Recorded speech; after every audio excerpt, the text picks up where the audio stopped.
예. 오늘은 2024년 4월 20날 황금알농법 월 강의를 시작하기 위해서 먼 길 오시라고 했습니다. 예, 반갑습니다. 오늘은 우리 창녕 지역에서 우리 그 창녕 행풍 지역에서 그 우리 맹장님 한 분을 발표하겠습니다. 지금 우리 그 고추를 매년하면서 저를 믿어 주셔가지고 그 지역에 많은 농가들을 도움을 주시고 맹장시 수여하기 전에 모든 일을 다 해놨습니다. 그리고 그쪽 지역 농가들을 선도해서 많이 가르쳐서 올해 그 고추가 겨울에 비쌀 때 그분들이 실수하는 걸 다 고쳐줬거든요.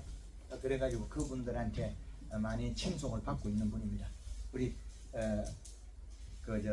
모시겠습니다. 장관님, 장종진 우리 이제 오늘 이 시간 이후로 고추의 부분 조금 더 오십니다. 맹장님으로 고칭을 해드리고 앞으로는 우리 그 황금알농법에 지금 이제 9번째 맹장님 탄생합니다.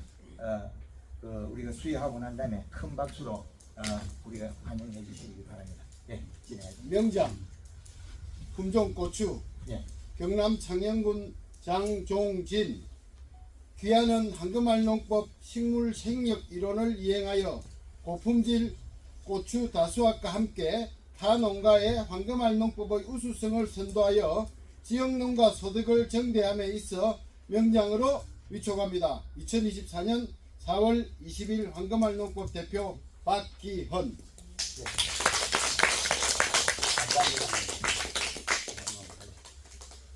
자, 우리 맹장 탄생하신 거에 다시 한번 저도 감사드리고 우리 맹장님 잠깐 사례를 듣고 그 다음에 다음 진행하시면 여기 약간 앞으로 오셔가지고 저 마이크 보고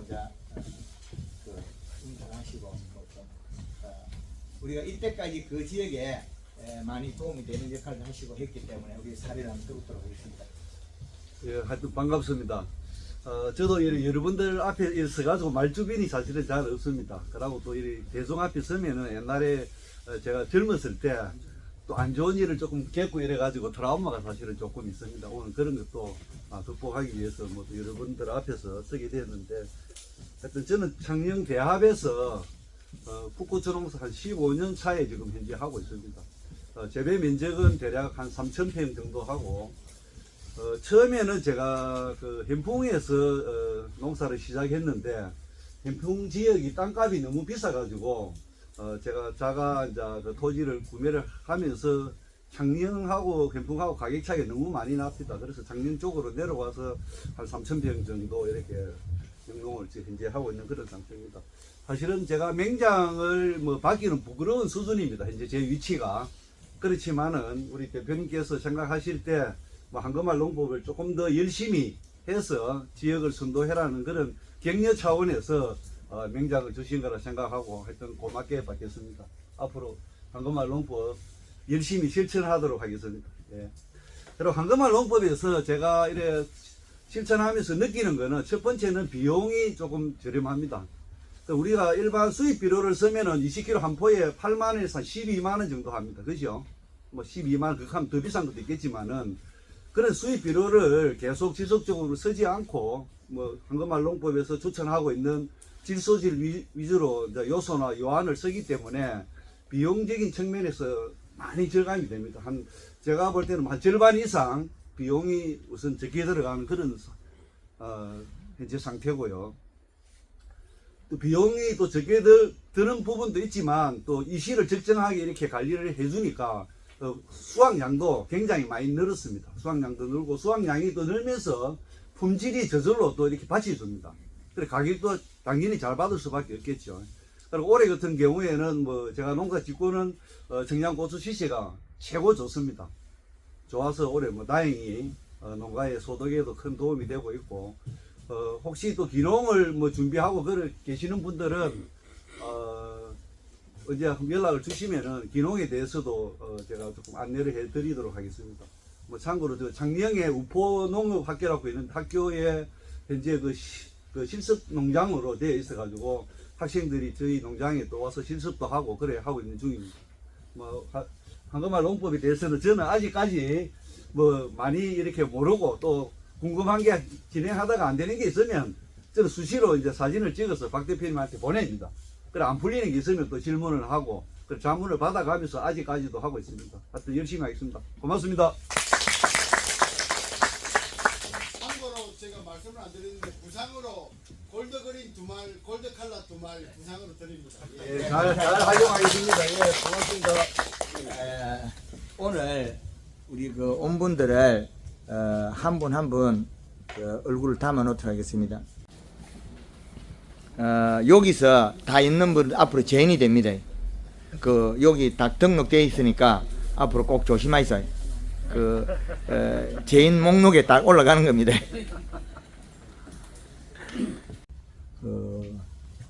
이게 얼마나 어렵냐면 하나하나 그 영상을 잘못 떠나면 우리가 다 지워야 돼요. 그런데 이걸 지우려고 하면 힘들잖아요. 그럼 처음부터 잘해야 되거든요. 한국말 농구 대표는 이 영상 지우고 뜨는 걸 잘 못하니까 처음 할 때 잘하고 끝내버려요. 그래야만이 제일 정확하거든요. 영상을 짜집게 해놓으면 우리가 다음에 어느 누군가는 그에 대한 상대적인 그 피해가 생겨요. 예.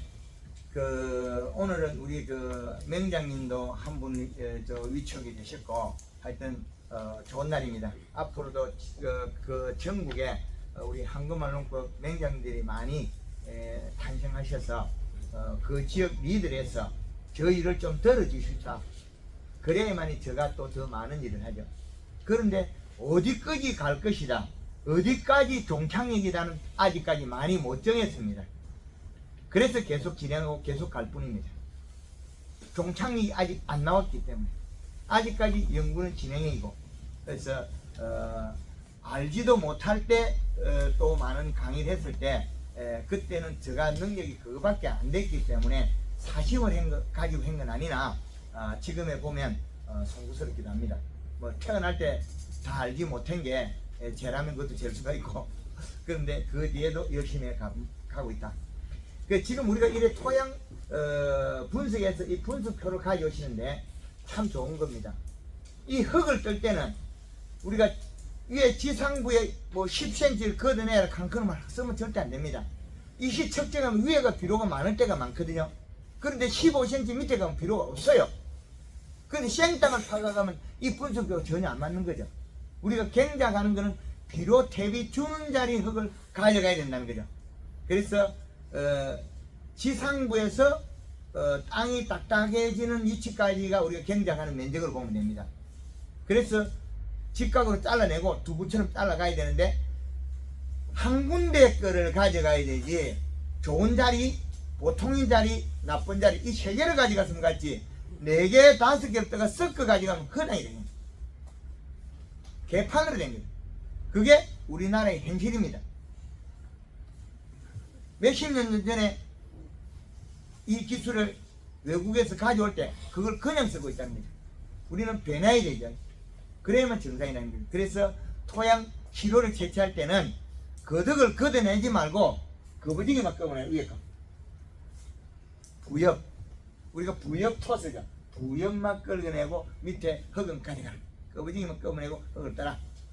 그리고 기술센터에 말라가지고 하면 대기 가서 뭐래? 농가에서 말려오는 소리 네가 왜 하느냐? 그럼 니 나가라. 니 나가고 다른 사람 만지면 될까 이가? 농가에서 못하는 거는 너가 도움을 주려고 있는 역할이기 때문에 인원이 부족하면 보충을 하면 되고 그게 네 일이지 않느냐. 공무원들도 말을 안 들으면 뭘 했으라도 바로 만들어야 돼. 우리가 주인이 농기계 쓰다가 갖다 줬을 때 청소해 오라고 하면 니 그거 왜 있나 물어보면 돼. 네가 하는 일이 공무원이면 공무 집행할 때 불편이 있으면 예산을 추가받아서 하면 되고, 농가에서 기계를 쓰고 바쁜데 그냥 갖다 주면 되지. 그걸 갖다 청소해 오라고 하면 그만큼 우리가 시간 낭비잖아요. 그거는 이미 서비스업 자체가 만들어져 있거든요. 그리고 우리가 활용할 수 있는 서비스 자체를 보상받으면 되고, 그리고 이 비료는 과다죠. 누가 가졌습니까? 예, 알고 있습니까? 이래 과다되는데 밑에 그 추천 비료 보면 또 있죠. 요거 용성인비 또 줘. 용성인비 이래 많은데 용성인비 주라 그러고, 염화가리도 많은데 주라 그러고, 뭐 이렇게 20일까지 주라 그러고 뭐 이렇게 주라 그러죠. 이 농사 조지죠.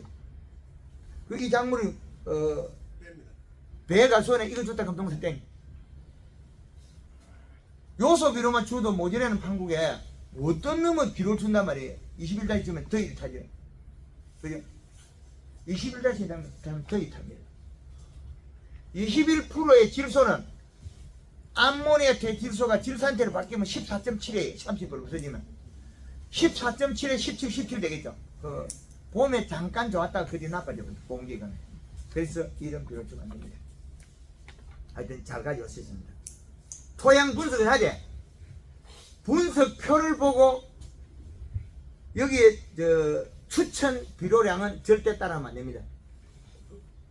그죠? 이 추천 비료에 대해서 결과는 우리가 책임져야 되죠. 근데 이거 알려준 사람 책임지겠어요? 사과나무, 배나무, 화상병, 병입니까? 병 아닙니까? 병 아니에요. 간접병이거든. 간접. 우리 사과나무가 비료가 부족해서 선가지, 이래 선가지에서 일액을 맺어서 일액 물방울이 나뭇가지에 묻은 거예요. 그럼 나뭇가지에 묻었을 때 그 온도나 환경이 맞았을 때 일액 속에 영양소가 곰팡이가 피가지고 나무를 먹어버린대요. 사과병, 화상병이나 배 화상병은 골드그린, 골드칼라 설탕집 없어지면 안 생깁니다. 간단하죠. 여기 배가 있고, 그 다음에 요즘 마늘이 한창 크죠.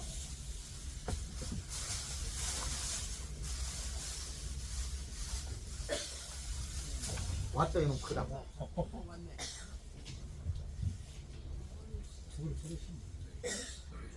요거 기계가 파종인 겁니까? 어디서 가져왔어요?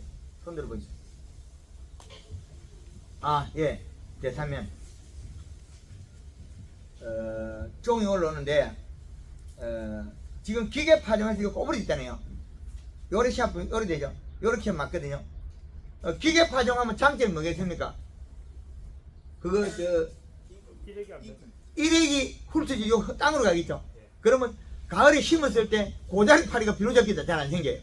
꼬부리증이 많으니까. 일액이 가다 여기가 서버리잖아요. 여기 타원이가 요쪽에 서버리잖아요. 담배 꼭지 굽은 자리.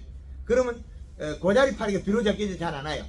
그 비로잡기 준 마늘은 첫째 오는 게 뭐겠습니까? 잎이 작으니까 잎 사이로 흘러내는 일액이 뿌리로 가면 뿌리가 녹아 없어지면 뿌리가 썩은 냄새, 꼼꼼하게 썩은 냄새가 나면 고자리 파리 작은 벌레들이 알을 깠을 때 우리 뭐랍니까?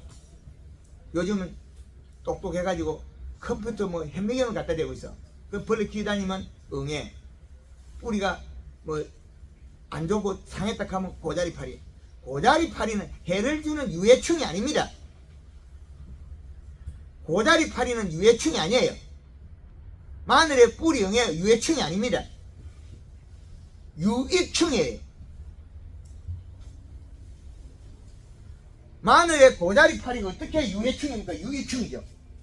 그러면 응애가 우리가 유해충이라 그러잖아요. 유익충이에요. 썩은 걸 분해해서 빠른 시간에 식물을 먹도록 만들어진 유익충입니다.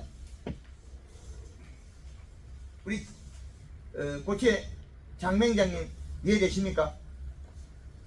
아니요, 이해 잘 안 됩니다. 뿌리에 응애가 유익충입니다. 이제 이해를 하셔야 됩니다. 이게 왜 유익충이냐? 먹다가 먹을 게 없으니까 조금 뿌리 뜯어먹은 거지. 뿌리 뜯어먹도록 만드는 자체가 잘못이지. 그게 원래는 뿌리가 강하면 못 먹어요. 뿌리가 먼저 썩어서 안 좋을 때 온 것들이거든요. 마늘에 처음에 오는 게 뭡니까? 고자리파리.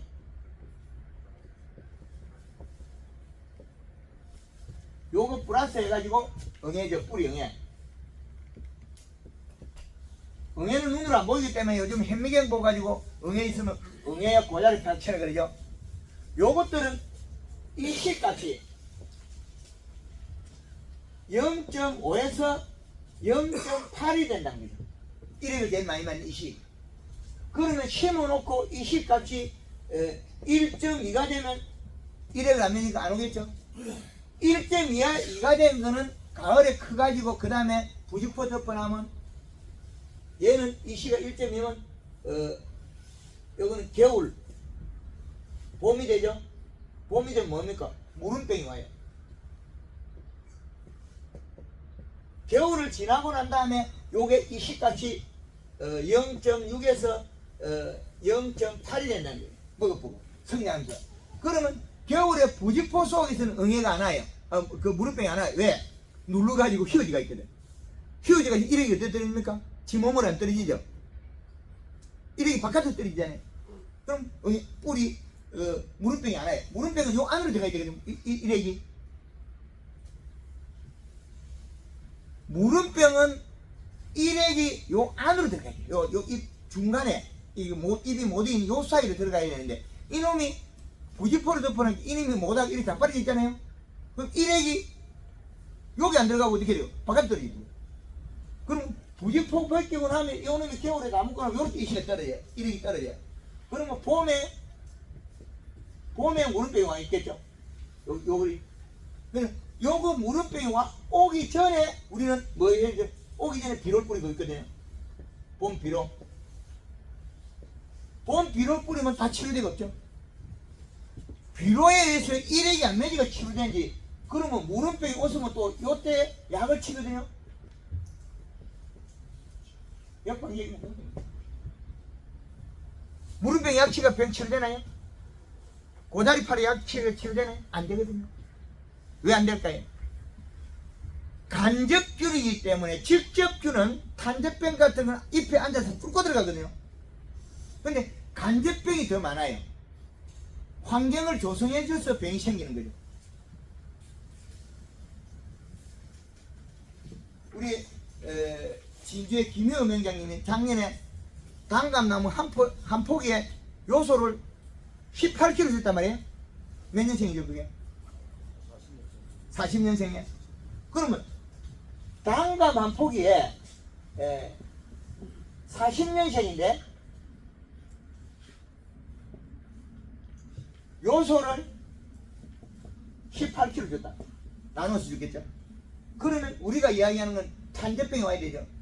탄저병은 직접 균이기 때문에 요소하고는 무관한 거예요. 직접 앉아오기 때문에.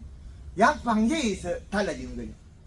그러면 약 방제를 해야 되는데 요소를 18kg 줬기 때문에 잎이 분이 많아가 탄저병이 잘 못 앉아요. 잎이 분이 많으니까 탄저병이 잘 못 앉아요.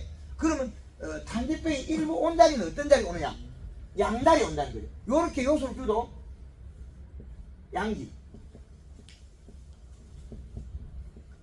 양지펜이 어디 있을 거예요? 양지펜이 있을 거예요. 해질녘에 양달 되는데 그 자리에는 잘못하면 이렇게 요소를 줘도 탄저가 와요. 안 그렇던가요? 햇빛 보죠 그게. 햇빛 보는 자리 아닌가 그게. 작년에 탄저 좀 온 자리가. 햇빛 보죠. 작년에 탄저가 일부 온 자리는 햇빛을 보고 있다는 거예요. 양지펜이라는 거예요. 비료를 이렇게 줘도 질소 부족 현상이 벌어진 거죠. 이제 이해되죠? 요소를 18kg 줬는데 질소 부족이 벌어졌어요. 왜 그랬겠습니까? 토양 물리성 때문에 그랬습니다. 요소를 이렇게 줬는데 질소 부족이 됐어요. 어디에? 양지펜에. 양지펜에는 질소 부족. 왜 그러냐? 토양 물리성이 나쁘기 때문에 뿌리 발달이 있게 한 거죠.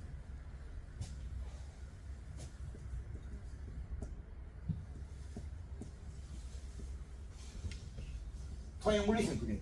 토양 물리성이 부족해서 뿌리나 비료를 응집할 수 있는 능력이나 뿌리 발달이 안 됐다는 거죠. 이게. 그래서 양지펜에 햇볕 많이 보는 데는 요소를 18kg 줘도 질소 부족으로 정리하는 거죠. 이때 그 이야기 안 했죠? 오늘 이야기 해주죠. 훑어요. 그래서 유실이 되고 그 양이 부족한 거죠. 그런데 왜 이야기 안 했을까요? 아직까지 그 단계가 안 됐기 때문에 안 가르쳤어요. 질소를 이렇게 줬는데 비료 부족이라고 하면 이해를 못하는 거죠. 양단에만 질소 부족이 탄저가 온 거죠. 질소 부족에서 분이 부족했기 때문에 탄저가 앉으면 바로 뚝 들어간 거예요. 그래서 탄저가 장기 일부 온 데는 양단이다. 그래서 그 나무는 수세가 떨어져 있기 때문에 우리가 비료를 그렇게 줘도 당연히 회복을 다 못했다. 그거는 봄의 연면 시비에 해당한다. 봄의 연면 시비를 조금 우리가 hen 동장이나 가뭄하고 두 개를 합해서 조금 부족했다. 연면 시비 횟수가 내가 원했던 것보다 황금농꽃 대표가 개발했던 것보다 연면 시비가 부족해서 뿌리가 발달 안 했다는 거죠. 그리고 그 땅은 가뭄을 더 타고 있다는 거죠. 가뭄을 타기 때문에 질소 부족 현상이 벌어진다는 거죠. 왜? 뿌리가 비료가 있어도 토양 물리성 관계도 있고 뿌리가 발달 안 하기 때문에 못 빨아들입니다. 그래서 항시 이쪽에는 작년에 탄저병 현대는 가뭄을 탄다. 맞나요? 그렇죠. 작년에 한번 갔다 오고 나서 일어난 일 요거만큼 알고 있는 거죠. 그래서 지금 우리가 농토에 잘못됐던 거는 모든 게 해석이 됩니다.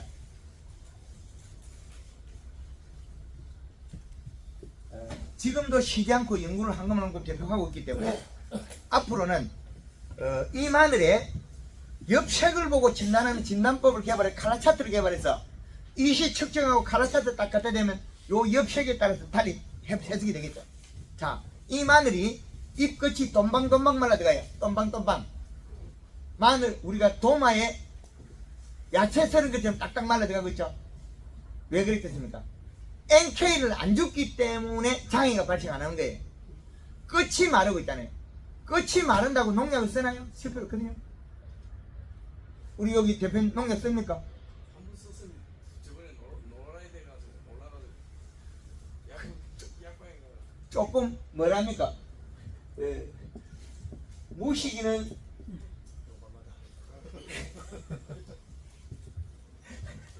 그런데 추진력이 좋기 때문에 이분이 큰일을 해요. 앞이 안 보니까 그냥 가거든요. 그렇기 때문에 추진력이 좋아요. 추진력이 좋기 때문에 운빨만 좋으면 조금 거시기한 사람이 돈 많이 벌어요. 제가 좀 무식하니까 얼마 전에 32년 걸렸거든요. 제가 무식하니까 32년 걸렸거든요. 비료를 안 줘봤느냐? 다 줘봤거든요. 감나무에 비료 준다고 감이 크지나? 도장지면 크지. 그래서 이런 우리 야채 종류하고 나무하고는 전혀 다릅니다. 배 가수는 잘 들으세요. 비료 준다고 해서 배가 크죠? 감이 크죠? 택배인 소리하고 있어요. 비료를 갖다가 주당 5kg씩 21단씩을 주도 21단씩을 5kg 주도 감이 안 큽니다. 그 다음에는 뭐예요? 요소를 5kg 주도 역시 감이 안 큽니다. 왜 그랬겠어요? 봄순을 발달 안 시키면 안 되거든요. 근데 요놈도 대박을 터뜨리려고 하면 기비를 결정해 많이 해줘야 되고 불필요한 비료를 많이 주면 안 된다는 거죠. 저기서 요 마늘은 정확하게 했기 때문에 잎 속에 노란 칠이 없어요. 가리 가다가 안 되는 계속 성장한다는 거죠. 그래서 이 마늘은 잘 키웠다. 이게 또 이제 잘못했다는 게 한눈 나오겠죠. 요거 보세요. 그냥 복판이 쫙 말라버리죠. 그죠? 복판이 말라면 이건 가리 가다예요. 복판이 말라들어가. 근데 요거는 요 밑에 들어가잖아요. 밑에 노래진잖아요.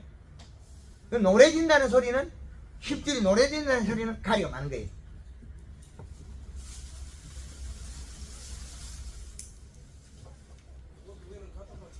예, 요 놈은 또 가리가 많은 거예요. 그럼 요 놈이 노랗게 마르는 원인이 뭐겠어요? 그런데 힘줄이 노래진다 그랬죠? 그 힘줄의 영양 이동이 빨라져요. 그래서 노래진다는 거는 질소 부족 가리 가답니다. 그래서 그 이후에는 안 생기는데 여기 다시 해보면 안에서 노란 게 퍼뜩퍼뜩 들어있죠. 그죠? 노란 점이 되게 있어요. 이런 것까지도 우리 세심히 볼 수 있어야 된다는 거죠. 그래서 지금은 탄수화물이 많아가 좋다. 좋은데 요 두 놈을 보면 그 배고픈 놈 더 키가 크고 있어요. 마디가 늘어져. 요 놈이. 왜 마디가 늘을까요? 식물은 배가 고프면 무조건 키를 키워요. 키를 키워야만 강합선 하겠죠. 그럼 요 큰 놈보다 요 두 놈이 많이 말라서 요 밭에는 가리가 많은 밭이에요. 가리가 많아요. 이런 밭에다 NK 뿌리보면 농사 좋아져버려. 바로 배 안 되는 거지. 그래서 시비량과 생산량은 두 가지가 아주 중요하다. 그래서 우리가 재배하는 작물을 명확하게 봐야 된다. 명확하게 안 보면 우리가 알 수 없는 거죠. 그래서 마늘은 언제까지 비료 줘야 되느냐? 캐기 한 달 전까지 줘야 돼. 마늘은 수확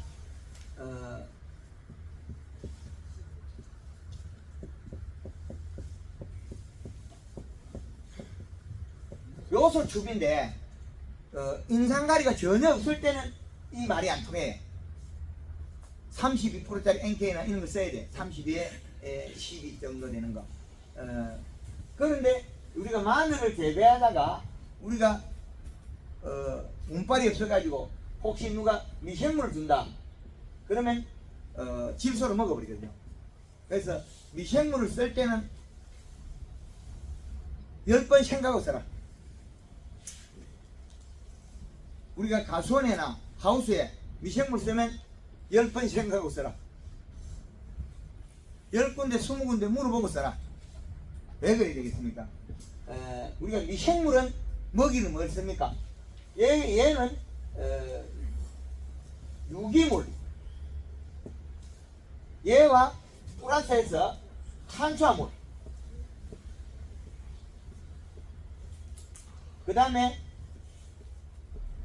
질소, 얘를 먹이채로 쓰거든요. 그 다음에 다른 것도 써요. 그런데 크게 나누면 탄수화물과 질소분을 먹고 뭐해요? 방구를 끼겠죠. 방귀. 그러면 방귀로 끼면 뭐가 없어졌나요? 질소가 없어집니다. 그래서 미생물을 쓸 때는 우리가 유기물을 분해하는 좋은 장점이 있는가 한 동시에 우리 땅에 있는 토양에 있는 탄수화물과 질소분을 제일 많이 먹는다. 탄수화물, 질소분. 그래서 탄수화물과 질소분을 많이 먹어 치우기 때문에 우리가 가수원에나 특히 사이마틱의 포도, 그다음 하우스 뭐 과실류, 그다음에 채소류 이런 거 재배할 때 미생물 공짜로 준다고 해서 함부로 엮지 마라. 엮는 순간에 푹 간다. 늦게 왔으면 제일 앞에 앉아있어. 그 잘못된 거는 우리가 치료를 하는데 비용이 많이 드는 게 있어요. 그래서 창녕 쪽에 마늘 재배하는 분들이 그 볏집을 여면 볏집을 갈아 여면 한 600평의 요소를 한 2포 정도 더 씁니다. 이거는 먹으라. 볏집을 발효될 때 사용해라고 주는 겁니다. 먹을 때 쓰라고. 근데 요놈 뭐 같이 여기서 도와주라는 거예요. 유기물을 분해될 때 질소를 뭐 매개체 에너지 쓴다. 그 말이겠죠. 근데 우리가 비료를 적게 주면 이 식값이 낮으면 이 마늘이 가만 안 있겠죠. 잎 속에 있는 탄수화물 농도가 비료는 비료량을 우리가 측정할 수 있고 이 식값은 그 잎에 들어있는 탄수화물 비례하는 거죠. 탄수화물 비례인데 이 식값이 높아버리면 식물이 못 견뎌요. 그 못 견디는 기준을 마련하는 게 사계절 이식값이에요. 그래서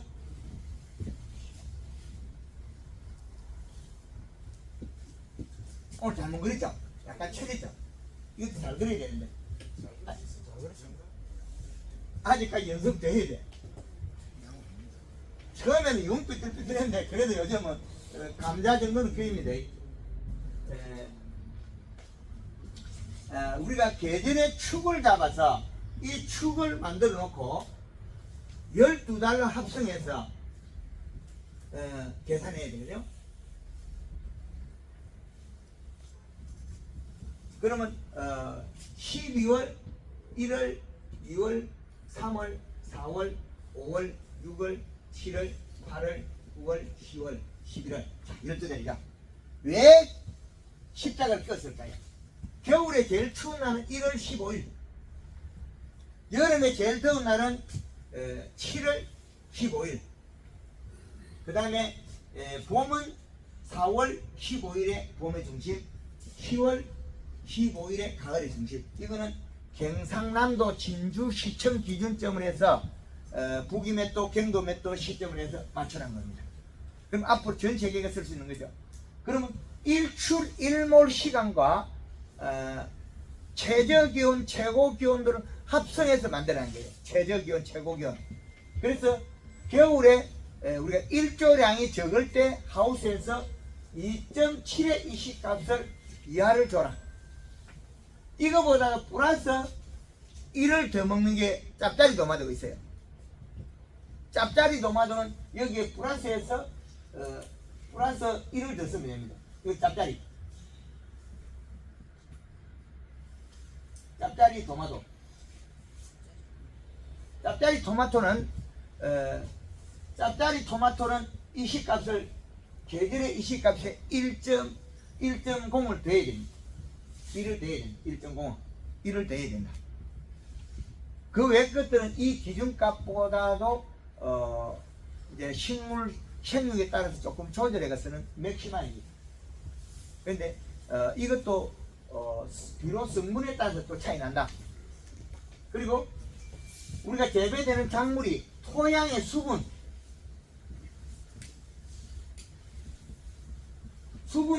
35에서 45%. 그리고 봄의 이식값은 여기 마우스에서는 2.1, 노지에서는 2.5, 4월 15일 기점입니다. 그래서 가을이나 봄은 두 개 동일하다, 선상에. 그리고 여름에는 1.8이나 이식값이 동일하다. 그래서 이 계절의 이식값에서 0.몇을 뺐어도 되고 그 안에 말이 있다는 겁니다. 그러면 지금 마늘이 잘 되고 있고 좋다. 우리 가수원의 배 가수원의 이식값이 얼마 돼야 돼요? 지금 2.5가 돼요. 그죠? 단감도 지금 2.5 나와야 돼요. 사과 얼마 나와야 돼요? 얼마죠? 2.0이야. 사과에 지금 이식을 2.0을 맞췄다고요? 1.0이야. 2.5로 맞춰야 되는데 1.0이면 1.0이면 많이 적은 거죠. 현재까지 치기 전에 예. 작년에 남았는 잔량이 시가 비료 주기 전에 1.0이었다고요. 예. 비료 주기 전에 1.0이면 상당히 높은 겁니다. 이게 주기 전에 한 1.3 정도 나오는 게 아주 좋아요. 다른 질병이 없어요. 주기 전에 잔량이 넘어온 게 1.3 정도 되면 병이 없어요. 잔량이 졌는데 그러면 작년에 사과의 병과 부패병도 아니에요. 작년에 줬던 비료량이 겨울에는 좀 올라오는 게 있거든요. 마르면서. 근데 작년에 줬던 비료가 잔량이 그 사과를 재배 과정에서 1.3이 됐더라면 사과의 부패병이 아니에요. 부패병이라는 간접균이거든요. 일액을 맺어서 온 병이거든요. 일액이 아미노 단백질에서. 그래서 직접균 탄저가 있고 간접균이 있다는 거죠. 두 가지 다르겠죠. 그래서 지금의 이식값이 1.0에서 지금 비료 얼마 줬죠? 지금 몰커팅 20포, 또 요소 20포에 40%, 2,000평. 그러면 100평에 2포, 예. 100평에 요소 하나, 올코팅 하나. 예. 요 정도 하면 이식값이 지금 0.8에서 1.0 정도 올라갈 거예요. 1.0이면 2.0 정도 되죠.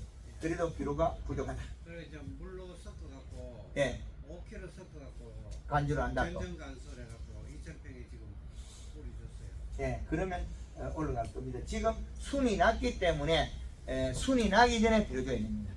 눈이 포풀물이에요. 눈이 포풀물이에요.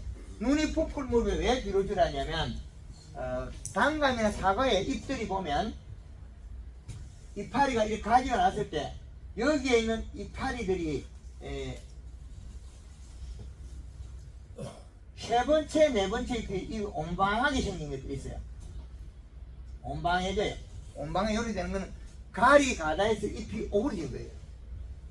태비를 줘버리면 오그러져 버리거든요. 그럼 생리 그만 둔화되거든요. 그래서 잎이 오그러지면 안 된다.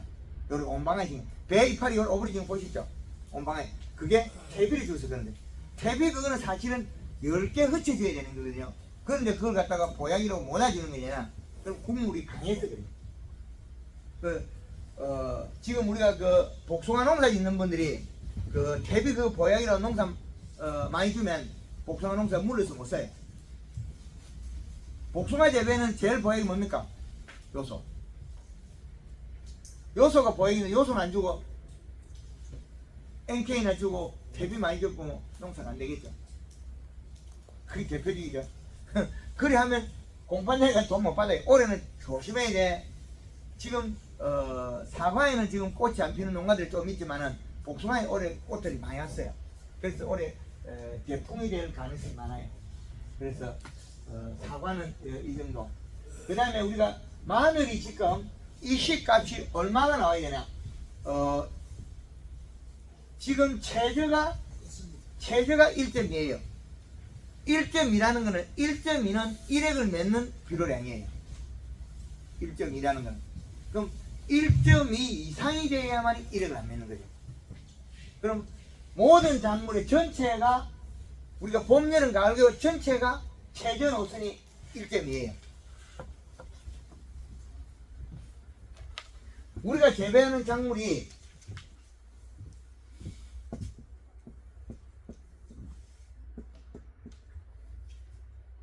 이거 이하도 그리 나쁜 건 아닌데 1.2 이하 돼야 되고 여기에서 이 시가 0.3 이하 0.3 이하에서는 1액 속에 아미노산 단백질이 없어요. 병이 안 하겠죠. 요거는 병이 잘 안 합니다. 무병이 가능해요. 그럼 우리가 친환경 한다, 유기농 한다 이러면 비료 안 주고 이러면 어떻게 되겠습니까? 1액을 내니까 병 어중간 더 많이 하겠죠. 이 시값에 의해서 언제니까. 그럼 병을 제일 많이 하는 게 이 시값이 0.6에서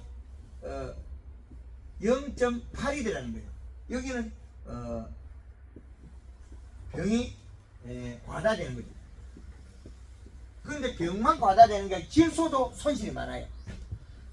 질소를 먹고 소화시켜서 1액으로 흘러나오면 뭐 눈은 어느 놈이 먹어요? 요놈 미생물이 여기 먹어버려요. 뿌리에서 먹었던 질소분을 어중간하게 빌어주면 비료를 뱉어내요. 뱉어내면 미생물이 먹어버려요. 미생물이 먹어보고 또 그게 몸통에 붙어있으면 병이 유발되겠죠. 그게 마늘에 병이 오는 게 처음에 뿌리가 여기 조그만 힘을 하면 일액이 다 흘러내려요. 여기 어린 것들이 힘을 하면 여기 일액이 타고 여기 들어가요. 뿌리 쪽으로. 그러면 여기서 들어간 일액은 처음에 우리가 썩을 때 고다리파리를 들거든요. 이것도 거짓말이다. 비료를 적게 주고 그 다음에 겨울에 또 무릎병 이런 것들이 다 병이 생긴 것들이 우리가 잿빛곰팡이약 쓰는 거 있죠. 잿빛곰팡이약 그 다음에 흰가루병약 녹균병 이런 것들은 다 병으로 볼 수 없습니다. 우리가 병이라고 보는 게 흰가루병 이게 병이 아니면 비료부죠. 그 다음에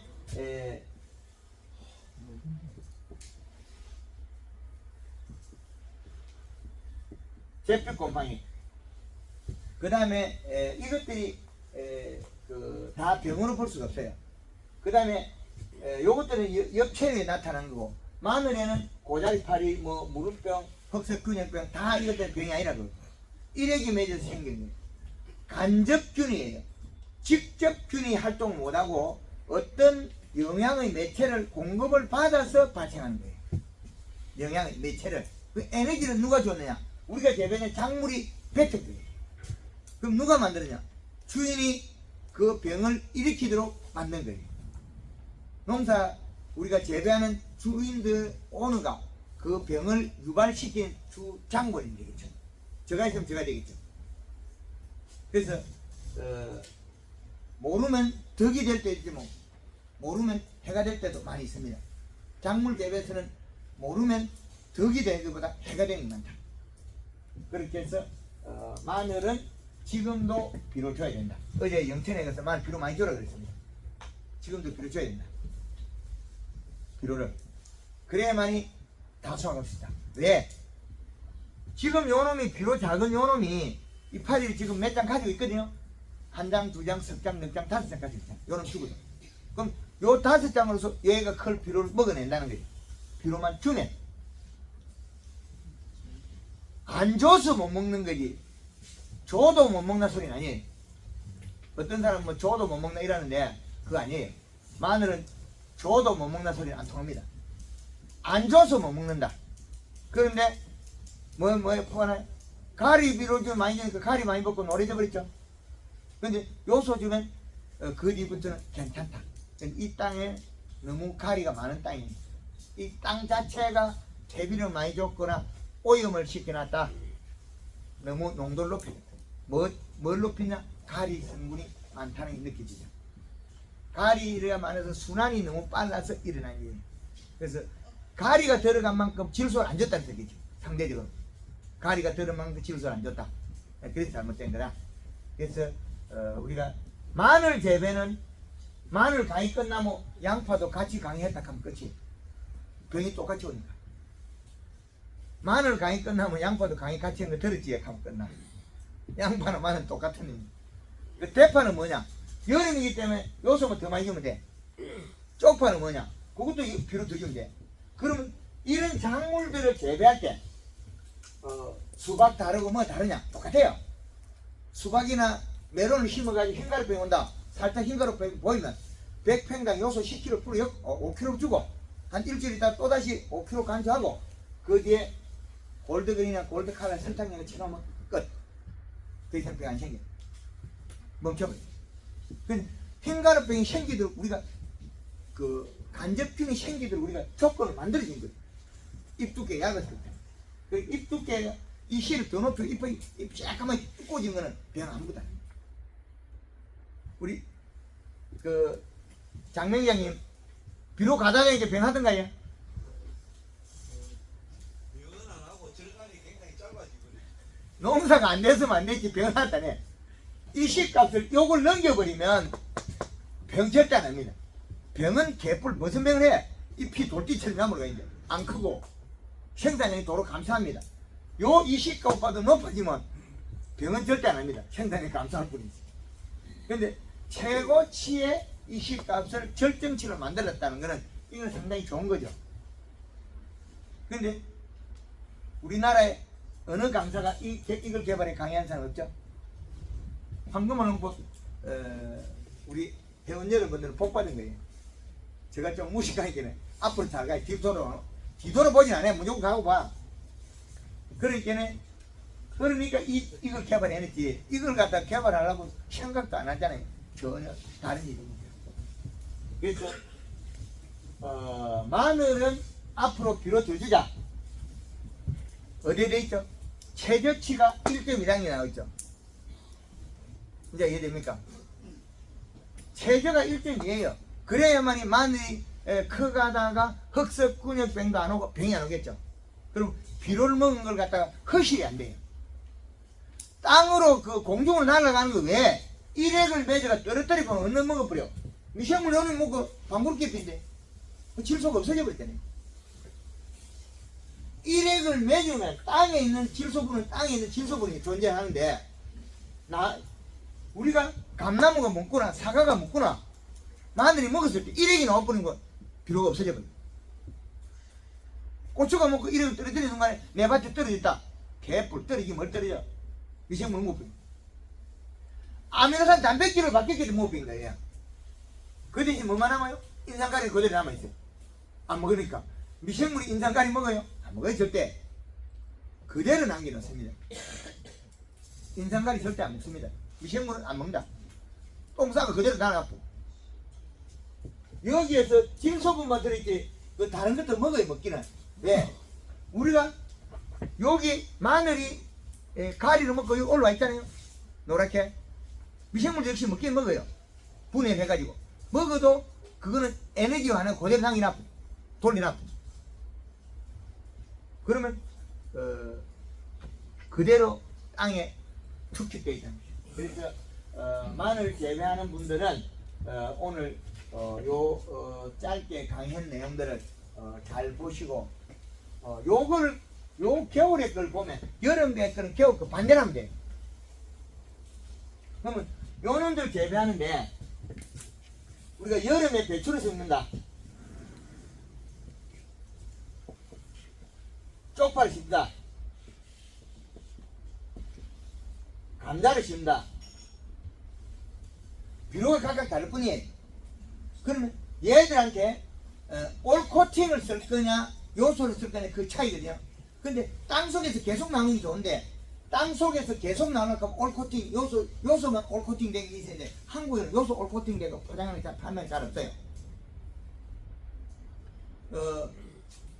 요소 올 코팅 비료를 판매하면 그것만 우리는 주면 되거든요.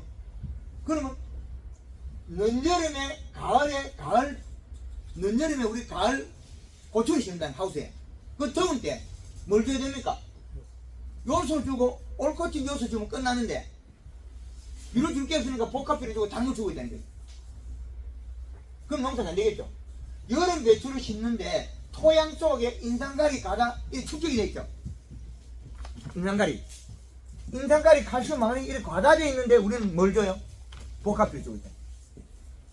그럼 요소만 주면 될 일인데 요소 올 코팅 비료가 없어서 우리가 못 주고 있는 거예요. 그럼 요소 올 코팅 비료가 없으니까 좀 피해가 있더라도 뭐 어떤 비료 쓰냐? 우리가 올 코팅 32에 7, 뭐 7 정도 이런 비료. 그럼 요거는 해를 준다는 거죠. 요거는 덕이 되지만 왜 이걸 줘야 되냐? 땅을 로타리 칠 때 연가하고 추비를 준 거하고 비료 가는 위치가 달라요. 땅이 단단해지면 안 들어가니까 비료가. 비료를 줘도 잘 안 들어가요. 그래서 올 코팅 비료를 주는 거예요. 그래서 올 코팅 비료 여름 한 포나 이게 한 포가 맞느냐 두 포가 맞느냐 정할 수는 없습니다. 그러면 한 포였을 때 이건 한 포는 0.2의 이시가 나오는데 그럼 두 포를 넣으면 요 놈은 0.4가 되겠죠. 그럼 0.4에 요소를 한 포를 쓰면 0.8이 되겠죠. 그럼 이시값을 계산해요. 그러면 두 포를 넣어도 괜찮고 한 포를 넣어도 괜찮잖아. 두 포를 넣어도 괜찮고 한 포를 넣어도 괜찮다. 그럼 여름에 심는 쪽파는 감자나 동일하겠죠. 그러면 봄에 감자를 심으면 어떻게 돼요? 또 다르겠죠. 여름에 감자를 심고 쪽파 심는 거하고 봄 감자는 올 코팅이 두 포가 돼. 올 코팅 두 포에 요소 두 포가 돼. 그 추비 요소 들어가고. 그 추비를 요소로 쓰는 거는 비료값을 전량하는 거예요. 올 코팅을 더하면 비료값이 올라가니까. 요소 한 포는 12,000원대 같은 올 코팅은 한 35,000원대거든요. 그 두 포 값보다 더 비싸잖아요. 근데 비료값이 조금 비싸다고 우리 경영비 이렇게 많이 된 건 아니거든요. 농산물 품질이 우리가 특품이 작게 나와서 경영비가 많이 드는 거지. 비료값이 조금 더 늘었다고 우리가 경영비가 늘어나지 않습니다. 사과에 비료 많이 줬다고 경영비 늘어나던가요? 사과가 품질이 좋아서 비료값은 별 세게는. 그렇죠. 요소 주니까 사과 품질이 좋아지고 땡겨 주면 품질이 나빠지고. 단감에 우리 남철이 형님 땡겨 주면 국가? 한번 국가네. 더워지면 훅 가버려. 봄에는 아무 이상이 없어. 여기 보면 사계절 축을 잡아는 거 여기에 보면 여름 공기에 가면 판도가 바뀌어버리거든요. 여름 공기가 가면 박살나버려. 그래서 그 전까지는 NK 주도 견디고 21다시 복합 비료도 뭐 대충 가. 그런데 그 잎에 들어있는 탄수화물 농도만큼 행동이 다르다는 거죠. 그래서 우리가 요놈한테 물을 주면 잎이 두꺼질까 안 두꺼질까요? 얇아지죠. 왜? 잎에 있는 탄수화물이 내려가기 때문에 다시 올라오는 탄수화물이 부족해지면 잎에는 탄수화물 농도를 맞추기 때문에 먹었던 거 다 토해버리죠. 그 토해는 양의 이 시값을 최저치를 정해놓은 거죠. 최저치. 그래서 일액을 많이 뱉어야 좋은 거는 또 있어요. 일액을 많이 뱉어야 대박 나는 거. 송이버섯. 국립산림과학연구원에서 알아야 될 요거거든요. 일액을 최고 많이 뱉는 거 우리는 한가마을구에서 찾아가 강의라고 있잖아요. 0.6에서 0.8이라고. 소나무밭에 송이버섯 균을 들어오는 거 난리가 뿌려놓고 올코팅 비료를 난리가 일시값에 맞춰놔면 되겠죠. 그럼 소나무 일액을 많이 맺으면 송이버섯이 많이 나오잖아요. 그거는 작년 7월달인가 8월달인가 그때 서산인가 저쪽에서 땅콩밭에서 강의가 있어요. 땅콩밭에서 일액이 맺어가지고 떨어져갖고 곰팡이 핀 군사체가 있습니다. 산의 송이버섯은 곰팡이 균사체에서 균이 만들어진 게 송이버섯 균이거든요.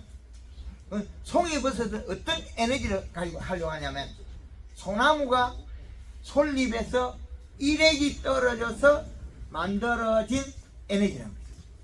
그래서 소나무가 일액이 많이 떨어져야만이 우리가 원했던 송이버섯을 만들 수 있다. 그 밤산에 꿀밤나무 많은 데 가면 능이버섯이죠. 능이버섯 균을 뿌려놓고 꿀밤나무 밭에다가 비료를 주면 되겠죠. 들어오는 가루가 비료를 딱 날려버리면 이 식값을 맞추면 능이버섯이 많이 나오고 그 요즘 뭐 댕고버섯인가 하는 게 또 비싼 게 있다만 댕고버섯 이런 거 그 농구알 같이 생긴 거 댕구버섯 그런 것들도 균을 만드는 방법이 있고 균을 발생 안 시키는 양이 있고 다르답니다. 균을 만들기 위해서 비료를 적게 주어서 우리가 농가의 소득을 올리는 방법이 있고 균이 발생 안 하는 이식값으로 우리가 농작물을 잘 재배하는 방법이 두 가지 다르답니다. 그래야 여름에 작물들은 올코팅 얼마의 요소를 줘서 올코팅을 쓰는 목적은 비료를 로타리 칠 때 땅속에다가 요소 중간중간에 그 혼합을 잘 시켜낸다 그 뜻이거든요. 올코팅 사용하는 방법. 그래서 우리가 재배하는 마늘은 비료를 1년에 많이 먹어야 된다. 마늘은 기비 마늘에 기비를 주는 거는 올코팅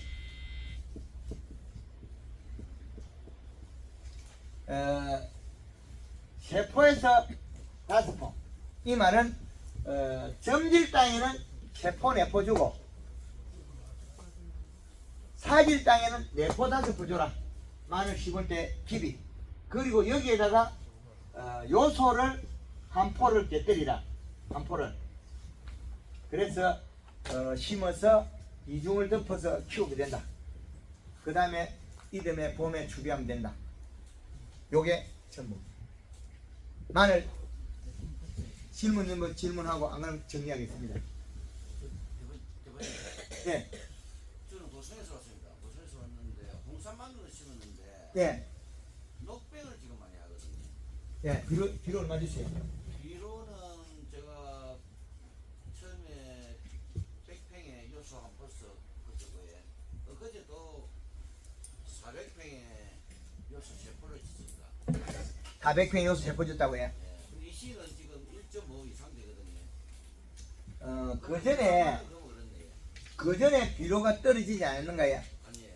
계속 유지를 했어요. 네. 지금 상태는 참 좋거든요, 마늘이. 진하고 좋다요. 예, 지나고. 근데 다른 거는 지금 육종 마늘 그런 건 아닌데 홍산 마늘 그만 딱 먹게 하네요. 그러면 그 마늘이 잎이 노랗게 이렇게 안 되던가요? 그리는 안 되고 노란 반점이 안 생기던가요?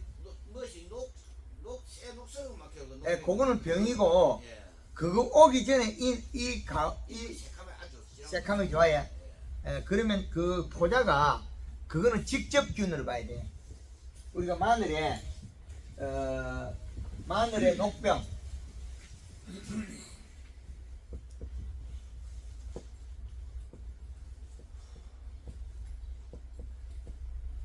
이거는 관계를 잡아야 돼.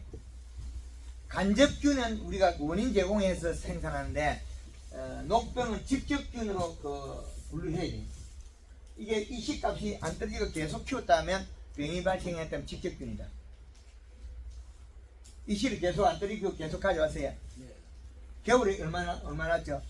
겨울에 1.8 이상 나왔지. 1.8 나오고 지금은 1.5대 나온다고요. 지금 1.5대 정도. 1.5 나오는데 NK는 안 주고 계속 요소 줬습니까? 계속 요소만 쓰죠. 요소를 주세요. 그러면 녹병균은 직접균으로 부르시게 됩니다. 그럼 이거는 인접에서 풀에서 날라오는 때 포자가 날라올 때 방제해야 된다. 풀에서 발생해 오니까 직접균으로 보고 방제해야 된다. 녹병은 직접균으로 분류하는 게 낫겠습니다. 그럼 저번에 이제 약을 한 쳤는데 이 녹병약을 치면서 설탕을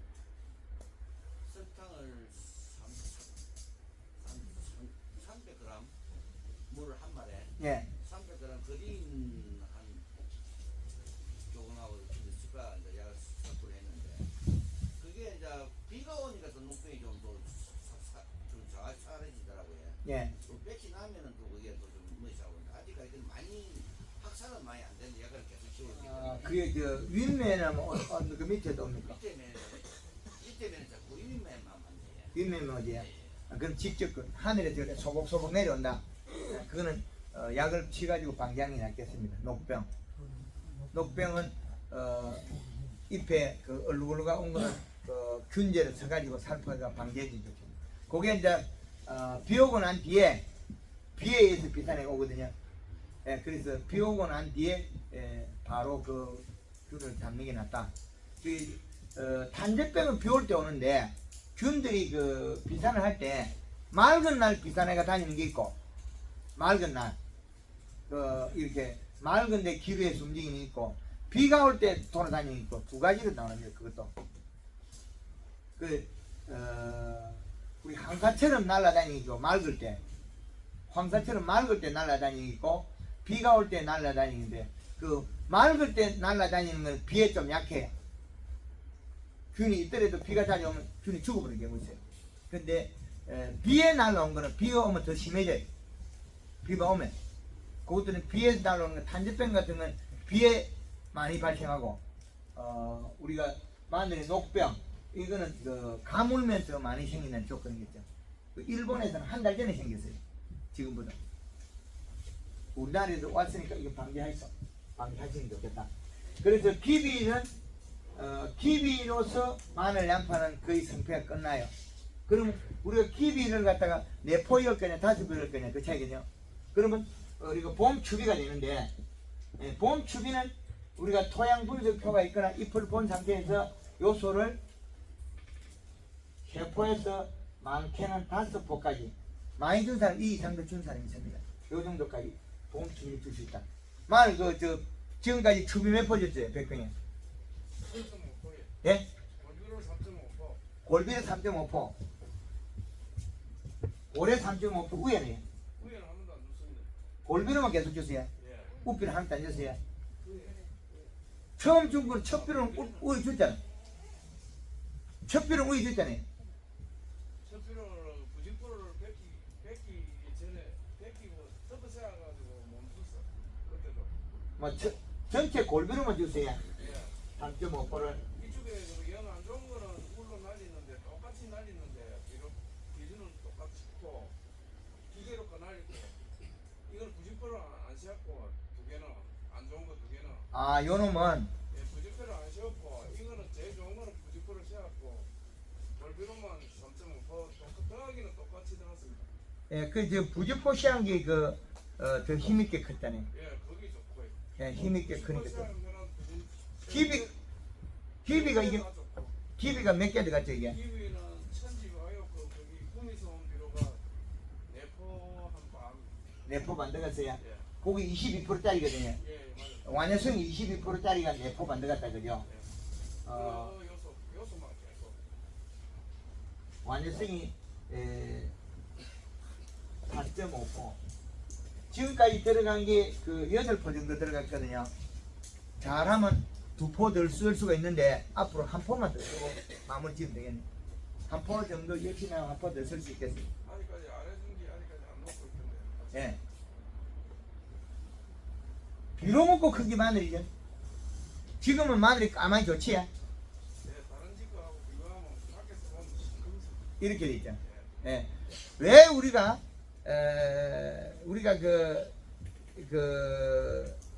그 식물이 우리가 요놈하고 좀 야인 놈 요놈하고 보면 우리가 왜 요놈 보면 기분이 좋아지냐면 진녹색 여기 연하죠. 그럼 요놈하고 차이가 뭐 있으면 탄수화물 농도 차이. 그럼 사람들이 힐링이 되려면 그럼 진녹색을 봐야 돼요. DNA 속에 우리가 탄수화물이 많아야만이 먹으면 건강해진다고 알고 있거든요. 탄수화물 많아야. 그래서 인간이란 동물은 원숭이에서 왔기 때문에 원숭이 때 우리가 채소들 잎들을 많이 따먹은 그게 아직까지 우리 몸속에 그 창자나 미생물이 동일하거든요. 그럼 탄수화물이 주 매체 에너지를 쓰고 있어요 우리가. 그러면 육식 그 단백질 이런 것도 같이 하는데 채소류에서 갈아먹는 이빨 구조라는 구조가 되어 있기 때문에 요 진녹색을 보면 우리는 영양이 많다고 웃고 있어요. 그리고 마늘밭에 가가 마늘이 이빨이 새카맣게 진하게 좋으면 어떻게 웃음이 나와. 예, 기분 좋아요. 그렇죠. 이거는 안 돼. 가기 싫어요. 예, 여기 가면 우리가 기분이 별로 안 좋아. 여기 진녹색이 아니기 때문에 영양이 없다는 걸 알아요. 먹을 것이 없다는 거죠. 그래서 우리 DNA에서 나타나는 현상이 우리가 기분으로 나타나요. 우리가 이런 그 꽃이나 식물을 가지고 사람을 우리가 그 간접 치료하려면 우리는 원색이 나와야 돼요. 빨간색은 빨간 과일, 진녹색은 진녹색. 그래야만이 사람이 힐링이 되고 치료가 돼요. 기분이 좋아지고. 이 밭에 가면 자신도 모르게 입이 귀에 걸려. 그게 우리의 인간의 DNA 속의 본능입니다. 그래서 이거는 어쩔 수 없다. 그래서 지금 마늘을 이미 그 같은 비료를 먹고 적은 놈하고 똑같은 동일한 방법에서 부직포를 씌워가지고 생육이 좋으니까 많이 나오잖아요. 그래서 부직포로 씌우느냐 안 씌우느냐 또 차이가 나고 부직포로 씌우고 비료가 작으면 다 죽어버려 또. 부직포로 씌웠다가 벗겨버리면 어제 영천에서 가르쳐줬는데 비료를 갖다가 이 시값 심을 때 1.2가 됐단 말이에요. 그럼 가을에 좋아. 그럼 부직포 TBC 안 났죠? 그럼 뺏기면 이게 뺏기게 일어서버려. 일어서버리면 이 시값이 0.268 떨어지거든. 그러면 요 잎 사이에 일회기 매체가 물음병을 홀라당 죽어버려. 그래서 비료에 따라서 질병이 생긴다. 그리 보시면 되겠습니다. 그래서 마늘은 요 정도 해가지고 마무리할 건데 또 질문 한번. 예. 복숭아 지금 이 시간이 아니. 현재 지금 얼마 정도 되는데? 그건 과수에 가서 있지. 그건 과수에 여기가 있지. 과수는 여기에 들어가야죠. 2.5로 올라가야죠.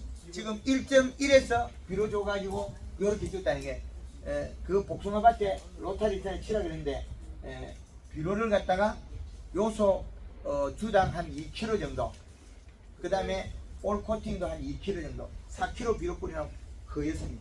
그 이제 세보니까 1에서 1.5 평균 한 1.23 정도 되는데 1.23이면 더 줘야 된다. 지금은 현재 이 시값은 2.5가 맥시멈이다. 복숭아에 그렇죠. 노지가. 그래야 활성이 더 높다. 오래 되고. 양파에 대해서는 설명 좀 안 해주십니까? 똑같은 건데. 똑같은 게 앞에다 이름을 양파 붙이실게. 됐지요? 똑같습니다.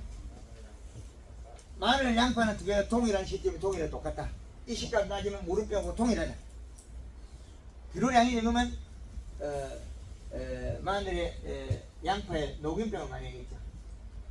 제피곰팡이라고. 그 차이밖에 없습니다. 일액을 맺어가 흘러가는 각도 차이밖에 없다는 거죠. 그래서 양파나 마늘이랑 동일하다. 양파도 비료를 100평당 한 8부 이상 쓰면 한 40kg씩 나와요. 이때 그 양파 심으면 몇 킬로 나오는 거예요? 중가이. 양파가 재배 평당 생산량. 이게 처음에 CM의 제가 고객店농사 지으니까 예, 그 평당 한 1.8, 1.9만 정도 나오더라고요. 근데 잘하시네요. 지금 예. 5년째 되는데 예, 작년에 1.3만 예. 그 정도밖에 안 되더라고요. 그래서 자꾸 줄어들더라고요. 아, 운빨이 좋아가지고 예. 처대할 때는 이 퇴비 속에 영향이 들었어요. 퇴비를 최대 많이 줘서 그거든요. 가령 퇴비 많이 안 듣는 거야. 뭐 그렇게 많이 유박 뭐 살하고 뭐 그렇게 많이 똑같이 해서 이때까지. 예, 예. 그럼 전작기에서 비료가 넘어온 거예요. 전작기 땅에서. 그 양파는 빼곡히 심어 있기 때문에 땅속에 비료 싹 다 못 빼거든요. 마늘, 양파 이거 비료 엄청 먹어요. 이렇게 빼곡히 심어놓는 거 있죠. 우리가 도라지, 생강, 뭐 더덕한 게 총총 심어놓은 거 있잖아요. 우리 모판에 모내기 그 나는 상자 옛날에 그 소모할 때 그 땅에는 전부 다 빨아먹어요. 그래서 띄엄띄엄 그 감나무 띄엄띄엄 심어놓은 거 다 못 빨아먹어요. 땅에 있는 거. 그 나무도 큰 것들은. 근데 작은 거를 뼈 심어놓은 거 마늘, 양파, 뭐 쪽파, 그다음에 그 우리가 뭐냐니까 상치 이런 거, 뭐 열무 이거 비료 엄청 먹어요. 일주일에 하루에 지금 그 양파나 마늘 하루에 지금 100평 일주일 이상 먹어요. 요소는. 그래서 비료를 많이 줘야 되는데 안 주면 생산량이 감소한다. 많이 주는 게 어느 정도 우리 기준입니까? 측정기 요 데이터 됐지. 그럼 기비를 줄 때 양파에 심을 때 밑비료를 점질이냐 사진에 따라서 올 코팅을 3포를 줄 거냐 5포를 줄 거냐 그 차이. 그리고 요소 한 포 주고 싶고 그 다음에 이중 덮으면 겨울에 비료 먹겠죠. 그러면 봄에 비료를 요소를 지금 요소 준 거 있잖아요. 요 집에 여기 마늘이 준 거 3.5포 줬잖아요. 양파도 역시 마찬가지로 봄에 추비를 갖다가 요소를 갖다가 제가 3포에서 많게는 5포가 줘요. 100평당. 예. 마늘, 양파, 감자가 연작을 하면 감자도 봄에 하고 또 가을에 하고 수분을 하우스에 하거든요. 예. 그러면 기존에 하시는 분들이 갈수록 양이 작아진다 하고 그러더라고요. 예, 맞습니다. 양파, 마늘이나 감자는 다 비료가 부족해서 그런 거예요. 예, 거의 대다수는 비료가 부족했어요. 그런데 그 퇴비는 토양 분석에서 요 유기물이 나오거든요. 요 유기물 적정량만 되면 돼. 그런다고 유기물 많은데 자꾸 퇴비하면 농사 망쳐버려. 안 돼. 적정 이 유기물이 있는데 퇴비를 더하면 안 돼. 그리고 여기에 보면 인산가리도 많이 있잖아요. 그럼 하우스에 재배할 때는 제주도의 그 밀감 하우스 1000평에 1년에 60포 주니까 이제 좀 풀리더라고. 요소만 60포 준 거죠. 안 그러면 안 풀려요. 그리고 제주도에 백합 농사 짓는 분이 4년 동안에 1년에 2기 작성하면서 요소만 지어요. 그럼 백합이 연장이 나와야 되죠? 안 나와요. 비료 부족이네요. 분석 양에 해가지고 인산이 줄어들어가 이제는 4년 동안에 인산이 부족 현상이 벌어져요. 지금 우리가 인산을 줄일 방법이 전혀 없다는 걸 알고 있잖아요. 그런데 4년 동안 안 하고 안 주고 비료를 안 주고 요소만 주니까 인산이 없어져 버려요. 쭉 떨어져요. 그리고 이제 용수인들이 도로 주고 있어요. 이제 이해되죠? 청채가 끼고 그런데 우리는 복합비를 계속 주고 있다는 거죠. 그래서 단기작으로 재배되는 작물이 한 그 계절에 했을 때 그 일정한 미량 요소, 미량 성분이 없어질 수가 있는데 그 외 것들은 질소가 부족해져서 작물이 안 되는 게 거의 90%예요. 비료가. 그래서 감자가 그 재배한다면 감자가 아마 생산량이 줄면 아마 그 병을 할 거예요. 녹균병. 그리고 또 역병. 줄기가 말라 죽는 거 있죠. 그거 다 요소가 없어서 그래요. 근데 요소는 안 주고 복합비료 주고 계속 인산가리 늘어나고 있는 거예요. 감자 비료 많이 먹어야 돼. 그래 감자 같은 경우는 감자를 봄에 심으면 올 코팅을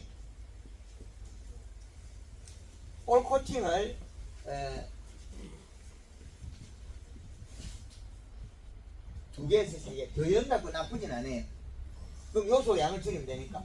그 다음에 요소를 2포를 주라 그러냐. 왜 요소를 2포를 주라 그러냐면 감자는 초기에 비를 많이 먹어요. 다른 놈하고 달라요. 고추는 심으면 어릴 때 비를 적게 먹어요. 근데 감자는 지가 종구가 있기 때문에 뿌리를 강하게 뻗어요. 좋은 뒤에 비를 많이 먹어요. 그러니까 감자는 심을 때 올코팅 비료나 완효성을 2포에 엮고 요소를 2포 있는 게 제일 좋다는 거죠. 근데 올코팅은 세포를 열악하는 말은 완효성은 인상가리가 녹아버리거든요. 근데 올코팅은 인상가리가 포장이 되어 있거든요. 그 이시가 더 낮게 나와요. 그래서 올코팅을 썼을 때는 한 포 더 넣을 수 있다는 거죠. 작년에 그 생강을 심는 분이 작년에 감자 심을 때 해놓은 거, 감자 심을 때 해놓은 거, 완효성 2포, 요소 2포, 이렇게 심어놓은 데다가 생강을 심으니까 생강이 잘 된다는 거죠. 그 올해는 그 농가에 어떻게 하느냐, 생강 심을 때, 올해는 올코팅 3개, 요소 1개, 이렇게. 그래서 비료의 선택이 우리는 식물의 출발에 많은 변화가 생기겠죠. 우리 장명장님 잘 들으세요. 더운 공기에 심기 때문에 우리는 비료를 줄 때 요소를 이어가 심을 거냐, 올코팅 한 개 밑에 받칠 거냐, 이 생각하셔야 돼요. 인상가리가 너무 많으면 올코팅도 못 씁니다. 계속 늘어나니까. 퇴비를 쓰면 또 인상가리 늘어나겠죠. 그러면 사용해야 될 필요가 요소밖에 없다는 거죠. 우리가 8월 달에 고추를 하우스에 심으면, 겨울 고추를 심으면 사용해야 될 필요는 요소밖에 없다는 거죠. 예. 요소하고 유한하고 이런 질소들이 그 프로테인 차이 있지 않습니까? 근데 요소는 46%, 유한은 20.5%.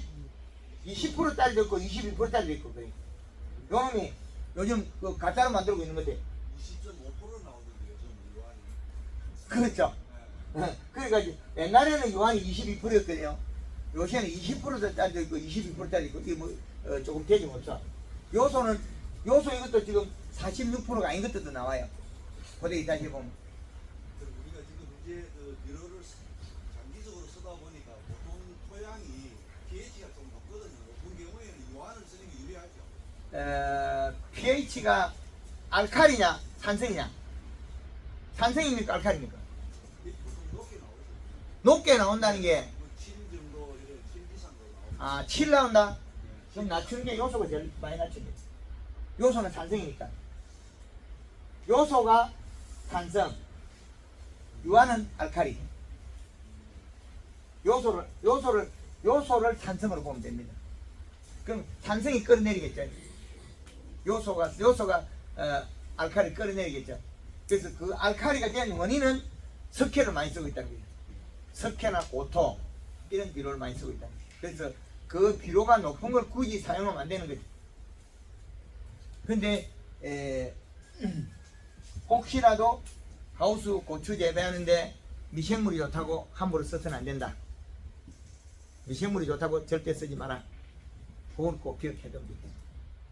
예, 그러면 여기에 있는 마늘이라는 작물을 마늘, 양파 끝내겠습니다. 끝내고 다른 작물 하나 시작하겠습니다. 예, 요 1강의를 마치고 다른 작물 시작하겠습니다.